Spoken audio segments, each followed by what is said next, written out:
तसव्वुर करो कि 12 साल से 18 साल की बच्चियों को, हैं 12 साल से 18 साल की बच्चियों को अगवा किया गया, पकड़ा गया, उनको बड़े बड़े नेताओं के बिस्तरों पर भेजा गया, मजबूर किया गया, इस्तेमाल करवाया गया और फिर उनको मारा गया, फिर उनको जूस की मशीनों में डालकर उनका कीमा किया गया और फिर उन्हीं लड़कियों के जिस्म का कीमा बनने के बाद उसको बर्गर और पिज्जा बनाकर खाया गया। तसव्वुर करिए, ये कौन सी इंसानियत थी, ये कौन सी इंसानियत थी। आज इस एपिस्टीन फाइल मैं तो कह रहा हूं इसको खुलना चाहिए और मंजर आम पर आना चाहिए ताकि पता चले कि कौन कितना मजहब का चोला पहने हुए है, कौन कितना इस्लाम का और कौन कितना राम का चोला पहने हुए है, सामने आना चाहिए।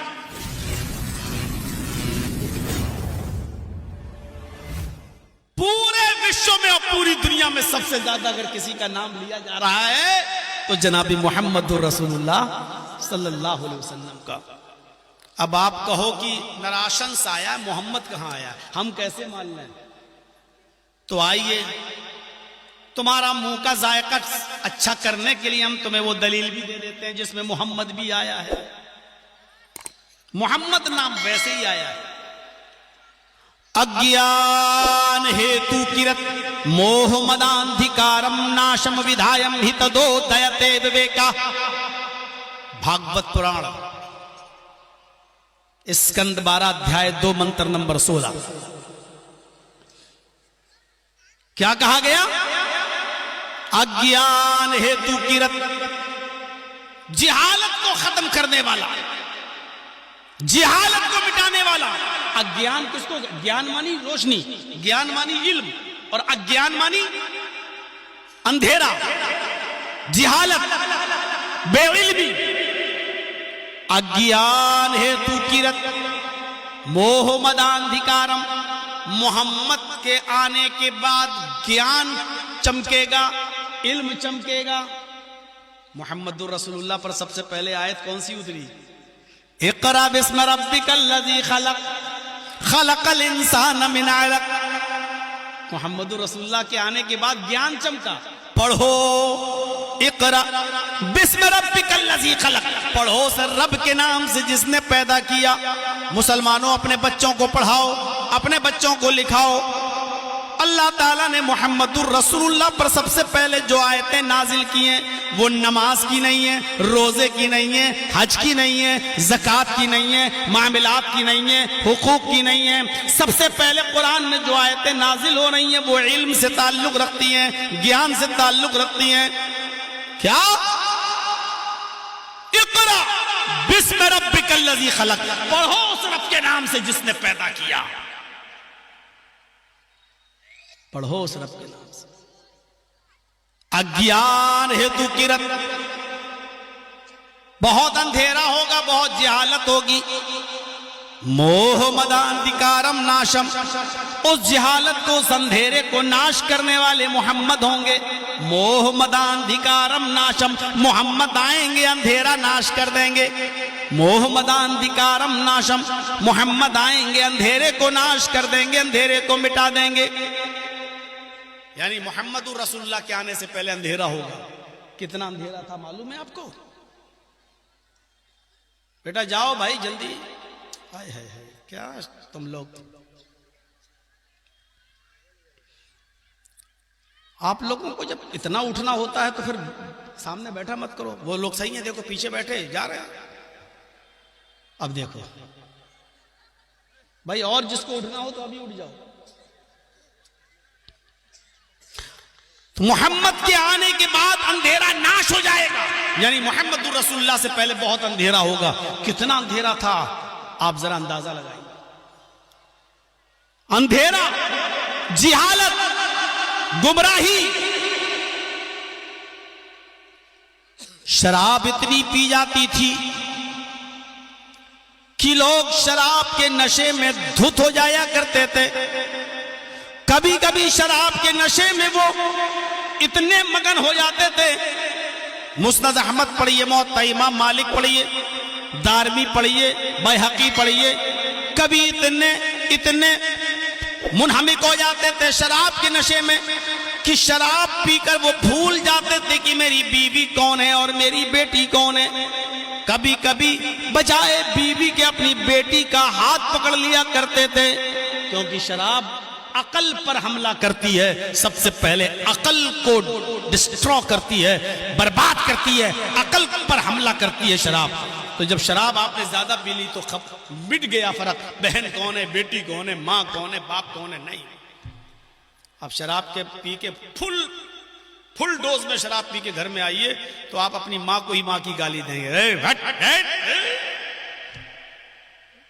एक आदमी को तो मैंने भी देखा है, अपनी आंखों से दिल्ली की सड़क पे पड़ा और मोदी जी का काफिला निकलने वाला था और पुलिस उसको डंडे मार रही थी शराबी को, हट हट उठ। अब उसको डंडे मारो, उसको लगी दे रही, कहता कौन आ रहा है। अब पुलिस वाले कहते हट जा मोदी जी, हट हट। वो कहता सब तो मेरे बाप के नौकर है। शराब ये फर्क भुला देती है कि कौन बड़ा है, कौन छोटा है, कौन बाप है, कौन मां है, कौन क्या है। हमारे नौजवानों में भी ये बहुत बुरी लत लग गई है शराब की। और कलिया चक के इलाके में जाता हूं तो हमको टॉपिक भी यही मिलता है, मौलाना साहब यही बोलिएगा, ब्राउन शुगर, हीरोइन, इसमें ऐसी चीजें और इनका व्यापार, इनका बिजनेस आज मुसलमान करे। वो आदमी मुसलमान कहलाने के लायक है? किस मुंह से आप कहते हो कि मैं मुसलमान हूं? काश मुसलमान कहने से पहले ये जमीन फट जाती, तू इसके अंदर धंस के मर जाता, मुसलमान ना कहलाता। शराब पीने वाला, ब्राउन शुगर इस्तेमाल करने वाला, हीरोइन इस्तेमाल करने वाला, चरस और गांजा और अफीम इस्तेमाल करने वाला किस मुंह से कहता है कि मैं अपने आप को मैं मुसलमान हूं?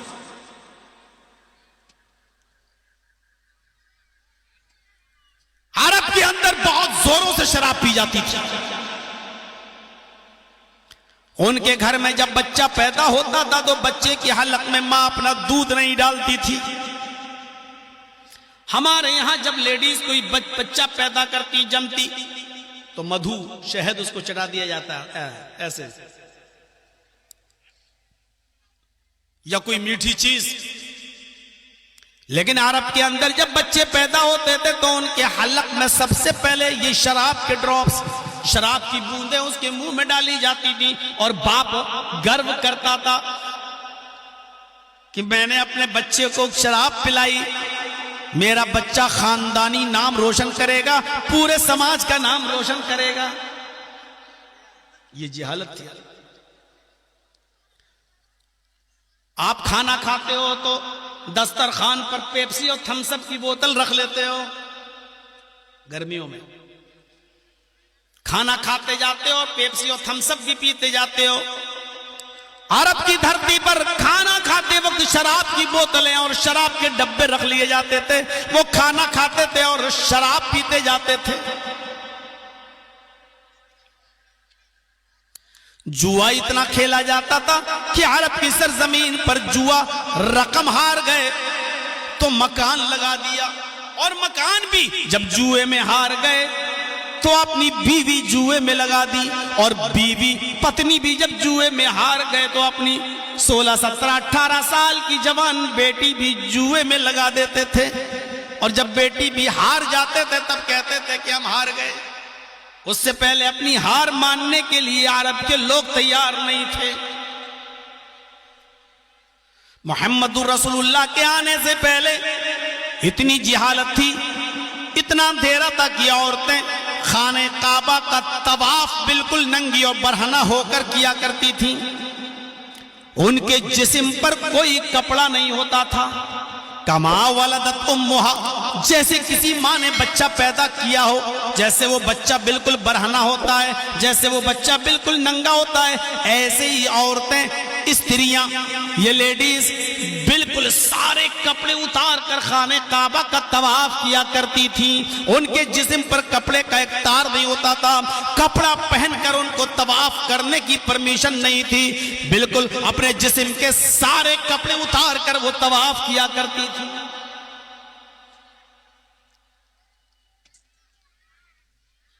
शादियों के हालात इतने खराब थे कि कोई लड़का किसी लड़की से निकाह करके लाता, उसको अपने घर में लाता, लेकिन उसके साथ मिलता नहीं। हमारी जबान में जिसको कहा जाता है सुहाग रात, वो अपनी बीवी के साथ नहीं मनाता। शादी करके लाया अपनी पत्नी को, लेकिन उसको अपने कमरे में नहीं ले जाता, वो अपनी बीवी को किसी दूसरे नौजवान के हवाले कर देता। लो तुम इसको ले जाओ, इनको अपने पास रखो, इसके साथ रहो, खाओ पियो सो, और जब ये प्रेग्नेंट हो जाएगी, जब ये मेरी बीवी तुमसे हामिला हो जाएगी, तुम्हारा बच्चा जब इसके पेट में आ जाएगा, तब हम इस औरत को लेकर आएंगे, हम इसको अपनी बीवी तब बनाएंगे। जब वो औरत प्रेग्नेंट हो जाती थी, जब वो औरत हामिला हो जाती थी, उसके दोस्त से तब ये उसको बुलाकर अपने घर लाता था। और ऐसा इसलिए किया जाता था कि उनका अकीदा ये था कि ऐसा करने से बच्चे नेक पैदा होंगे, ऐसा करने से बच्चे नेक पैदा होंगे। मेरे भाइयों, ये सूरत हाल थी अरब की सरजमीन पर, ऐसे शादी होती थी। जब कोई लड़का पैदा हो गया और बड़ा हो गया, तो बड़ा होने से पहले लड़के को कत्ल कर दिया जाता था। ये बड़े होकर मेरे साथ खाएगा, अगर ये भी शराबी बन गया और हरामखोर बन गया, मेहनत और मजदूरी ना किया, तो हमारी ऊपर बोझ बनेगा। यक़्तुलूना अबनाअहुम, वो अपने बच्चों को मार डाला करते थे, अपने बच्चों को कत्ल कर दिया करते थे। और लड़कियों का हाल तो बहुत ही ज्यादा बुरा था। उनके घर में जब कोई बेटी पैदा होती, तो बेटी का नाम सुनते ही चेहरे पर चेहरा मुरझा जाता, चेहरा काला पड़ जाता। और लड़की को पालता पोसता, और जब वही लड़की 4 साल की हो जाती, तो अपनी बीवी से कहता कि मेरी बेटी को नहलाओ, धुलाओ और नए कपड़े पहनाओ, मैं इसको मेले के बहाने जंगल में ले जाऊंगा और जिंदा दफन कर दूंगा। जैसे किसी आदमी को फांसी की सजा जब हो जाती है, तो जिस दिन उसको फांसी दी जाती है, तो जेलर उसको पहनने के लिए नया कपड़ा देता है, फिर उसको फांसी घर तक लेकर आया जाता है। और नया कपड़ा पहनने से पहले उस आदमी से कहा जाता है कि तुम नहा लो। सुबह 5 बजे फांसी देना है, तो 3 बजे उसको उठा दिया जाता है, नहलाया जाता है, उसको नए कपड़े पहनाए जाते हैं, फिर उसकी ख्वाहिश पूछी जाती है, और फिर उसको एक हल्की सी चाय या कॉफी या जो वो मांगता है, वो उसको हल्का सा नाश्ता दिया जाता है। उसके बाद उसको फांसी के घर तक लेके जाया जाता है। ऐसी हालत के अंदर जब किसी लड़की को दफन करना होता था, तो उसको नहलाया जाता, धुलाया जाता और अच्छे कपड़े, नए कपड़े पहनाए जाते। फिर उसका बाप उसकी उंगली पकड़कर उसको लेके चलता, बेटी चलो हम तुम्हें मेले में लेके जा रहे हैं, और बियाबान जंगल में लेकर जाता। जंगल में पहले ही से गड्ढा खुदा रहता, कहता बेटी इसमें झांक कर देखो, तुम्हें तुम्हारी अम्मी नजर आएंगी। वो नौनिहाल बच्ची, वो बेचारी 4 साल की बेटी, वो मासूम बच्ची जब उस गड्ढे में झांक कर देखती कि मुझे मेरी अम्मी नजर आएंगी, पीछे से उसका जालिम बाप धक्का देता, उसको गड्ढे में गिरा देता और ऊपर से मिट्टी पाट देता, उसको बिल्कुल दफन कर देता। और जब वो मर जाती, चीख चीख कर मर जाती, फिर उसके बाद में उसको छोड़ कर आता, और आने के बाद फिर शराब का दौर चलता, और कहता कि लोगों आज मैं अपनी बेटी को जिंदा दफन कराया, आज मैं अपनी बेटी को मार डाला, आज मैंने अपनी बेटी की बलि दे दी। मेरे प्यारे साथियों, ये जिहालत थी अरब की सरजमीन पर। कयामत के दिन अल्लाह रब्बुल आलमीन इन छोटी छोटी मासूम बच्चियों को कब्र से उठाएगा और उनको जबान देगा, और इन बच्चियों से पूछा जाएगा, वइज़ल मौऊदतु सुइलत बिअय्यि ज़ंबिन कुतिलत। ऐ बच्चियों, तुम्हें तुम्हारे बाप ने किस जुर्म में मारा? तुम्हारा गुनाह क्या था? तुम्हारा कसूर क्या था? तुम क्यों मारी गई? तुम्हें क्यों कत्ल किया गया? ये छोटी मासूम बच्ची बेचारी जवाब देगी, अल्लाह मेरा कसूर ये था, मेरी गलती ये थी कि तूने मुझे लड़की बनाकर मेरे बाप के घर में पैदा कर दिया था और मेरा कोई कसूर नहीं था। अब लड़की लड़का बनाना तो तेरा काम था। आय अल्लाह, मेरा कसूर ये था कि मैं लड़की बनकर इसके घर में पैदा हो गई। ये अरब के हालात थे। हिंदू धर्म की किताब कहती है इन्हीं हालात की तरफ इशारा करते हुए, मोहम्मदांधिकारम, मोहम्मद आएंगे अंधेरे को नाश कर देंगे, मोहम्मद आएंगे अंधेरे को मिटा देंगे। मोहम्मद रसूलुल्लाह आते ही अंधेरे को मिटा दिए और ऐसा अंधेरा मिटाया कि आज देख लो, अकेले बंगाल में कितने मदरसे हैं, बंगाल में कितने मौलवी हैं, सब मदरसों की तादाद गिन लो और मौलवियों की तादाद गिन लो, और किन किन गांव में मदरसे हैं उनको भी अपने दिमाग में बिठा लो। इतने मदरसे, इतने मौलवी, इतने उलमा, इतने मदरसे हर हर गांव में, लेकिन इसके बावजूद अभी एक बुराई हम अपने समाज से खत्म नहीं कर पाए, जहेज।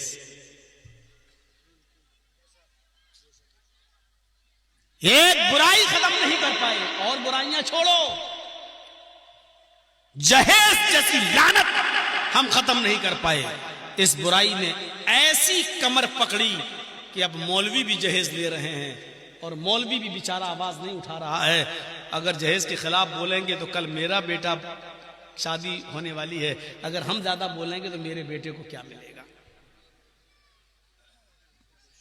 अकेले दम पर मोहम्मदुर रसूलुल्लाह ने जुआ मिटाया, शराब मिटाई, औरतों को इज्जत दी, समाज में सम्मान दिया। आज ये हाल है कि मैं गया हूं 2014 में, अपने वालिद और वालदा दोनों को लेकर गया था मैं हज करने के लिए। 2014 में कोई 10, 20, 50 रियाल भी अगर जमीन पर पड़े होते थे तो कोई उठाता नहीं था। डरते थे उठा लेंगे तो अभी पकड़े जाएंगे, कहीं हाथ ना काट दिया जाए। पुलिस ही आती थी, उस रियाल को उठाती थी, संदूक बॉक्स लगे हुए थे उनमें डाल देती थी। किसी की मजाल नहीं थी कि 100 रियाल भी। सोने की दुकानें ऐसी खुली रहती हैं और नमाज हो रही है, जैसी अजान हुई लोग खुली हुई दुकानें छोड़ छोड़ के भाग रहे हैं। इंडिया में छोड़ के भाग के देख लो, यहां देख लो, अरे ये तो दुकानों की बात कर रहे हो। अब तो हालात ऐसे हैं कि एक जगह की मैं सच्ची स्टोरी बता रहा हूं। किसी ने मौलाना से कहा कि मौलाना जरा मेरी बीवी को देख लो क्या है। मौलाना साहब आए, कहने लगे ये तो बहुत झूम रही, इसके ऊपर बहुत बड़ा जिन्नात है, बहुत बड़ा शैतान है। तुम्हारे यहां तो आकर 40 दिन सूरे बकरा पढ़ना पड़ेगी।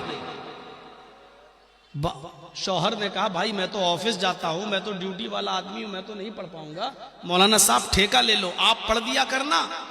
कहा ठीक है, आपको 10,000 15,000 जो रुपए आपकी मजदूरी बनेगी वो हम दे देंगे 40 दिन के बाद। कहा ठीक है। इमाम साहब मौलाना साहब रोजाना आने लगे, पढ़ने लगे। अभी 20-22 ही दिन का अरसा गुजरा था कि शौहर जब घर में आया तो देखा कि बीवी भी गायब, सोना भी गायब, चांदी भी गायब, मौलवी भी गायब।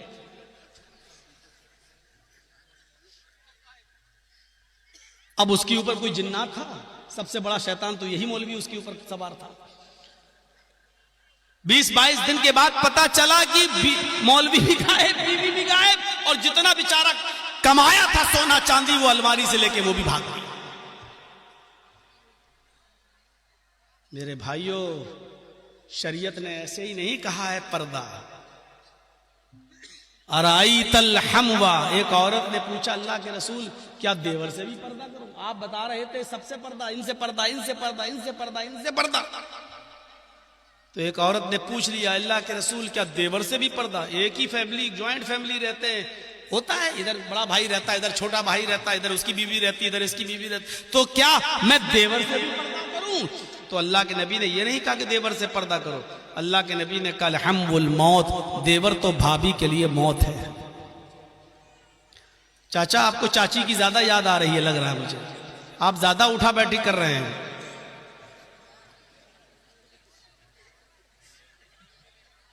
अब वहां जाके करोगे क्या? चाची तो सो गई होंगी बेचारी, जाने दो भाई, निकल जाओ।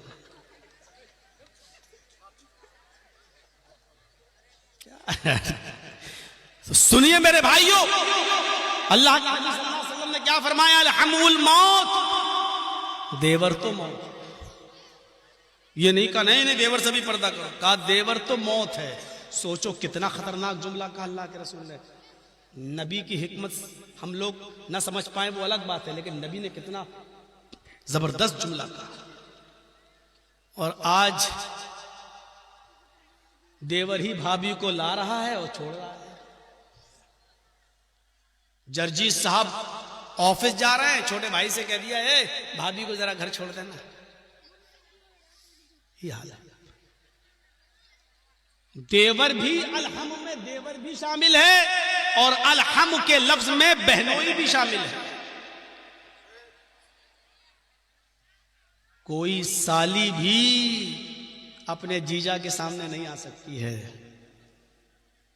जर्जीत साहब अगर अपनी बीवी के साथ खाना खा रहे हैं ना, और मेरी साली आ जाए और मेरी बीवी कह दे आ जाओ आ जाओ, तुम भी बैठे जाओ, खा लो, चलो आओ खाना खा लो, तो जर्जीत साहब को खाना छोड़ के हटना पड़ेगा। तू या तो अपने शौहर के साथ खाना खा ले या अपनी बहन के साथ खाना खा ले। बीवी की परमिशन और बीवी की इजाजत के बावजूद आप अपनी साली के साथ बैठकर खाना नहीं खा सकते हो, बीवी की मौजूदगी में भी। बेगैरतो, कैसे चले जाते हो मेला घुमाने अपनी साली को, और कैसे चले जाते हो स्कूल छोड़ने के लिए अपनी साली को। कि साहब ससुर ने कह दिया था जाओ जरा छोड़ देना। ससुर है, शरीयत ससुर के हिसाब से नहीं चलेगी, शरीयत चलेगी तो फातिमा के बाप के हिसाब से चलेगी। ये दोनों मौत हैं। आप भी सुन लो, मेरी मां बहन बेटियां भी सुन लें। तुम ना अपने देवर की मोटरसाइकिल पर बैठ सकती हो, ना अपने जीजा की मोटरसाइकिल पर बैठ सकती हो। और जो मौलवी कहे कि नहीं नहीं आजकल वक्त की जरूरत है, समझ लो कि उस मौलवी के ऊपर शैतान सवार है। शरीयत में पर्दा है तो है, वो किसी के कहने से खत्म नहीं हो जाएगा। हजरत फातिमा बीमारी में कह रही हैं, आए अली मेरी आखिरी वसीयत यह है कि अगर मैं मर जाऊं, मेरा इंतकाल हो जाए, तो मुझे रात में दफनाना, दिन में नहीं। पूछा क्यों? कहा मैं ये नहीं चाहती कि मेरे मुर्दा जिस्म पर पड़े हुए मेरे कफन पर भी किसी गैर मर्द की नजर पड़े। मेरे मुर्दा जिस्म पर पड़े हुए कफन पर भी किसी गैर मर्द की नजर पड़े, मैं ये भी गवारा नहीं करती। मरने के बाद क्या पर्दा है, लेकिन कह रही है मरने के बाद मेरा जिस्म तो दूर, मेरा कफन पर भी किसी गैर मर्द की नजर न पड़े। अबू दाऊद पढ़ो, किताबुल जिहाद उठाओ। एक औरत मैदान जंग में उसका बेटा शहीद कर दिया गया। उसके बेटे का नाम है खल्लाद। किसी ने औरत से कहा तेरा बेटा मैदान जंग में मार दिया गया, कत्ल कर दिया गया। उसने पैरों में मोजे पहने, हाथों में गिलेफ्स पहने, चेहरे पे जिल्बाब चादर डाली और पूरा चेहरा छिपा लिया, आंखें खुली हुई हैं और इसी हाल में दौड़ते हुए मैदाने जंग में पहुंच गई। कहने लगी आई नबनी, लोगों मेरा बेटा कहाँ है, मेरा बेटा कहाँ है। पूछा गया तुम कौन हो? कहा मैं खल्लाद की माँ हूं, सुना है मेरा बेटा मैदान जंग में कत्ल कर दिया गया। कुछ लोग उस औरत को लेकर उसके बेटे की लाश के पास लाए। यह है तेरा बेटा। वो अपने बेटे की लाश को देख रही है और आंखों में आंसू है। सहाबा कहने लगे तुम्हारा बेटा मरा है, शहीद कर दिया गया है, उसकी लाश यहाँ पड़ी हुई है और तुम इतना पर्दा भी कर रही हो। अपने बेटे की मौत की खबर सुनकर औरतें तो पागल हो जाती हैं, वो बाल नोचने लगती हैं, गरीबान चाक करने लगती हैं, वो अपने बाल नोचने लगती हैं, वो अपना आपा खो बैठती हैं और तुम इस हाल में भी अपने बेटे को ऐसे देख रही हो।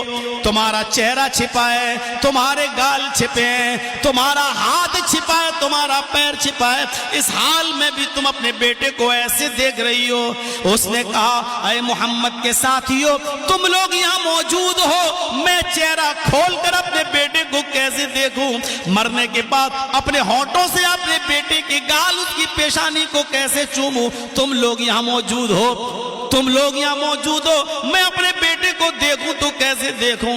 कहा इस हाल में भी तुम्हें पर्दे का इतना ख्याल है। कहने लगी ओ लोगों, इन उर्ज़बनी लनुर्ज़ हयाई, आए मेरे मोहम्मद के साथियों, मैदान जंग में मैंने अपना बेटा खोया है, अपना पर्दा नहीं खोया।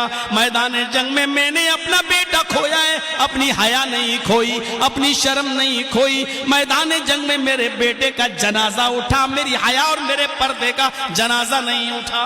इस हाल में भी वो अपने बेटे को इस कंडीशन में देख रही है। ये थी वो जमाने की औरतें जो इतना पर्दा करती थी। आज हमारा पर्दा गया तो कहां गया? और पर्दा कौन से धर्म में नहीं है? ये हिजाब पर जितने भी डिबेट करते हैं करते रहो, धार्मिक डिबेट करो तो हिंदू और सिख और ईसाई और मुसलमान सबको लाकर बिठाओ, कोई ऐसा धर्म नहीं जो पर्दे की तालीम न देता हो।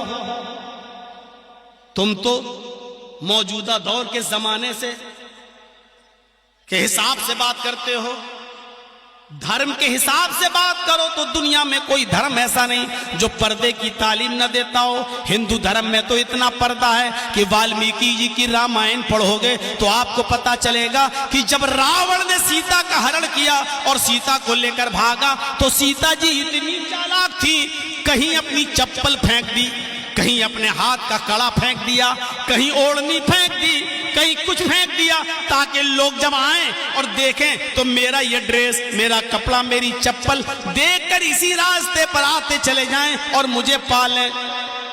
जब रामचंद्र जी ने हनुमान को और लक्ष्मण को तलाश करने के लिए भेजा, अपने छोटे भाई लक्ष्मण को और हनुमान को, जाओ मेरी पत्नी सीता को रावण के चंगुल से छुड़ा के लाओ, तो ये दोनों जब ढूंढने के लिए निकले तो उसी जंगल से गुजर रहे थे। सबसे पहले सीता जी की ओढ़नी मिली। हनुमान ने पूछा है लक्ष्मण ये ओढ़नी किसकी है?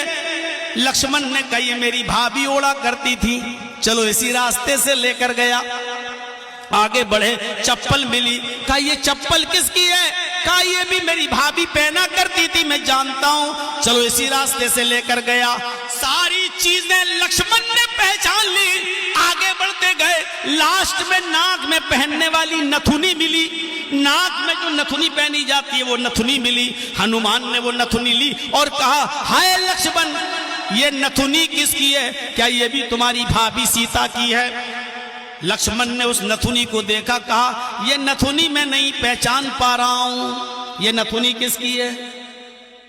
हनुमान ने कहा चप्पल पहचान ली, दुपट्टा पहचान लिया, चूड़ी पहचान ली, कड़ा पहचान लिया, सारी चीजें पहचान ली, ये नथुनी नहीं पहचान पाए, क्यों? लक्ष्मण ने कहा हनुमान ये नथुनी मेरी भाभी सीता अपने नाक में पहनती होंगी, ये नथुनी सीता जी अपने नाक में पहनती होंगी, और मैंने आज तक अपनी भाभी का चेहरा नहीं देखा, वो मेरे भाई की पत्नी है राम की, मैं कौन होता हूं अपनी भाभी का चेहरा देखने वाला? मैंने आज तक अपनी भाभी का चेहरा नहीं देखा, इसलिए मैं नथुनी नहीं पहचान पाया। मेरे भाइयों, हिंदू धर्म में भी सीता जी राम के छोटे भाई लक्ष्मण के सामने नहीं आई, और लक्ष्मण ने भी अपनी भाभी सीता जी का कभी चेहरा नहीं देखा।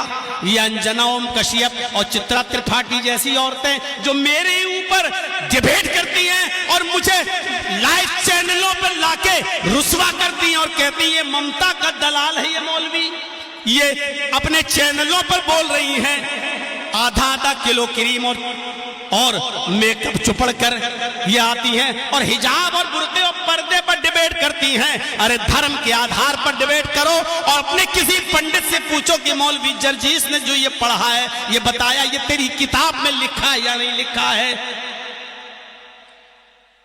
हमें मालूम है।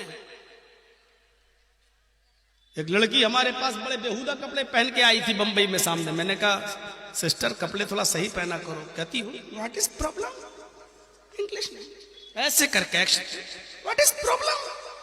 मैंने कहा मैडम प्रॉब्लम तुम्हें नहीं है, देखने वालों को होती है। आप सही से कपड़े पहने। कहने लगी आप जैसे मौलवी, आपने रामायण पढ़ी, गीता पढ़ी, कल ऐसा लग रहा था कि आप मॉडर्न जमाने के मौलाना होंगे, आपसे हम कुछ बातें पूछेंगे और आप हमारे ऊपर किशोर उछालना। मैंने कहा मैडम कपड़े सही पहन लीजिए सिस्टर, ये अच्छे नहीं लगते हैं आप।